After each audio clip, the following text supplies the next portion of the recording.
देश विदेश की सच्ची खबर सच के साथ। आप देख रहे हैं नेशनल इंडिया न्यूज। लंका स्थित राजश्री अपार्टमेंट में वर्मा परिवार के निवेदन में चल रही श्रीमद् भागवत कथा में कथावाचक व्यास हिमांशु तिवारी ने बताया कि कथा श्रवण से ज्ञान का मार्ग प्रशस्त होता है। भागवत कथा से कल्याणकारी और कोई भी साधन नहीं है। जीवन से समय निकालकर इस कथा को सुनने को अवश्य महत्व देना चाहिए। जिस प्रकार से हर कोई अपनी परेशानियों में घिरा हुआ है व मानसिक तनाव में है, ऐसे में भागवत कथा का महत्व और बढ़ जाता है। श्रीमद् भागवत कथा में शांति के मार्ग से जीवन यापन करने तथा सुख समृद्धि की ओर अग्रसर करने का मार्ग प्रशस्त करता है। उक्त अवसर पर मुख्य आयोजनकर्ता श्री वर्मा व नीलम देवी ने बताया कि श्रीमद् भागवत कथा सुनने से मनुष्य को भक्ति के लिए ज्ञान की प्राप्ति होती है, उसी के आधार पर उसे मुक्ति मिलती है। कहा कि प्रत्येक प्राणी किसी न किसी तरह से दुखी व परेशान है। कोई स्वास्थ्य से दुखी है, कोई परिवार, कोई धन तो कोई संतान को लेकर परेशान है।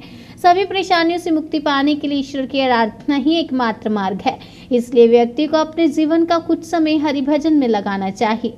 कथावाचक हिमांशु तिवारी ने यह भी बताया कि इस बार 22 जनवरी 2024 को अयोध्या में राम मंदिर का शिलान्यास होने जा रहा है और उस पर हमारा सभी से आग्रह है कि उस दिन हर लोग अपने घर में दीपक जरूर जलाएं।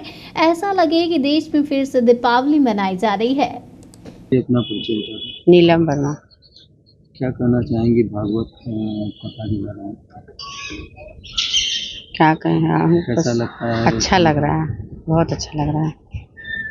और आप लोग तो हाउस वाइफ हैं, घर का काम देखती हैं, उसके बाद भी समय मिलता है? बहुत समय मिल रहा है, समय निकालना पड़ा है। क्या कहना चाहेंगे अपने अगल बगल के लोगों को? सबके लिए धन्यवाद कि सब लोग आ जा रहे हैं, अच्छा लग रहा है। राम जी आ रहे हैं, कुछ आप भी कहना चाहेंगे? हाँ, तो अच्छा लग रहा है। राम आएंगे तो अंगना सजाएंगे। हाँ। धन्यवाद। महोदय जी, अपना परिचय बताएं। मेरा नाम सुरेश प्रसाद वर्मा है।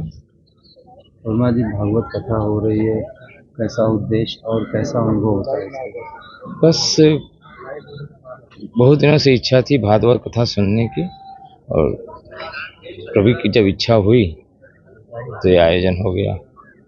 सर, इस समय कुछ लोग कहते हैं कि हिंदू धर्म या सनातन केवल दिखावा है, आडंबर है। ऐसे लोगों के लिए क्या कहना है? ऐसा कुछ नहीं है, सबका अपना अपना विचार है। दिखावा नहीं है, जो दिखाते हैं वही ऐसा बोलते हैं, जो नहीं दिखाते हैं वो दिखता नहीं है, इसलिए ऐसा सब अपनी भावना जैसी भावना। सर, 22 जनवरी को राम जी आ रहे हैं, आपका क्या बहुत अच्छा अनुभव हो रहा है। हम लोग तो जा नहीं पाएंगे, लेकिन जैसा भव्य सुनाई पड़ रहा है, सब ऊपर वाले की कृपा से हो रहा है।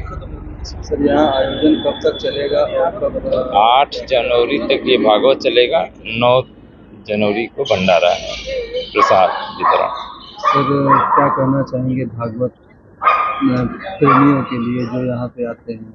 बहुत बहुत उनका आभार है, बहुत बहुत धन्यवाद कि वो लोग आते हैं, सुनते हैं।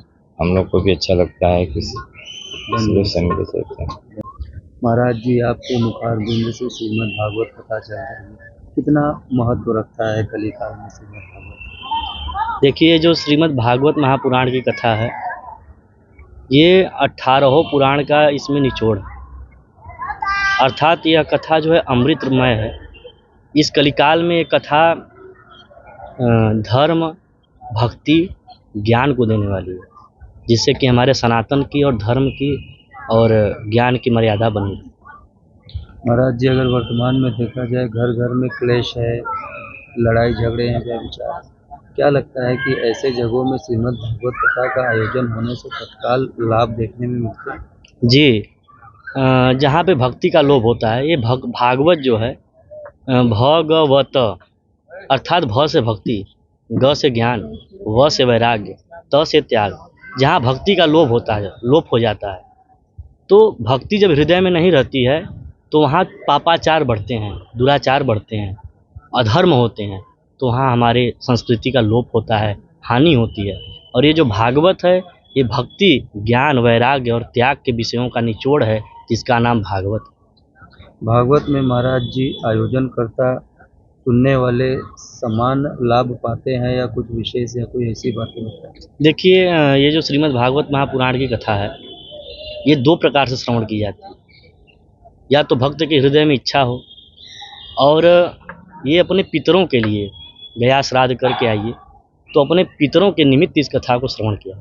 जैसे आपने अपने पितरों का पिंडदान किया, गया श्राद्ध किया, तो ये पितरों की असीम कृपा से ये कथा आपके लिए भी लाभकारी है और जो श्रवण कर रहे हैं उनके लिए, और हमारे फेसबुक के माध्यम से, मीडिया के माध्यम से, यूट्यूब के माध्यम से जिसके कानों में श्रीमद् भागवत की ध्वनि जा रही है, ये सबको जो है अंतकाल से लेकर के इस काल में भी उत्तम लोक और वैकुंठ को देना।